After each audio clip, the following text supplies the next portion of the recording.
Hola amigos, today I want to show you how I make my vegan pozole rojo. This is one of my favorite dishes and I think you're going to really enjoy it too. We start off by cutting off the stem from the dried chilies and then you're going to slice them open. You can use scissors or rip them open with your hands and then just remove as much of the seeds as you can.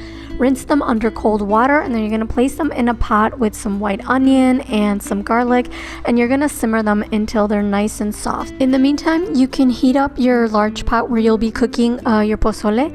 Add the oil, and once the oil is nice and hot, then you can add the chopped mushrooms, and then you want to cook them until they're soft. You can cook them until they're a little bit crispy if you'd like, and then once the chilies and the vegetables have cooked through, you place them in the blender with about 3/4 cups of the boiling broth and add more as you need and just blend until you have a smooth salsa.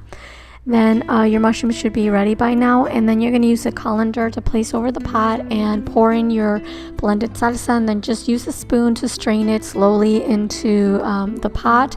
And you can add a little bit more water to the blender to kind of get all the little bits left in there, and then at the end you should have what like this, and then you just discard it.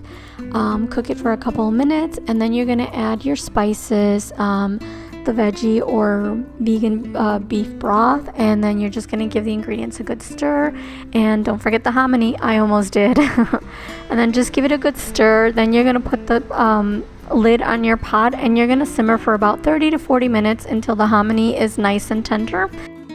Then to serve, you can add some shredded lettuce or shredded cabbage and either some sliced or chopped radishes, a good sprinkling of Mexican oregano to your taste, and of course don't forget the lime wedges, and squeeze that lime juice over your bowl. You can add some crema if you'd like, and now the best part, you get to dig in, and I promise amigos that with this vegan pozole recipe, you're never going to miss the meat.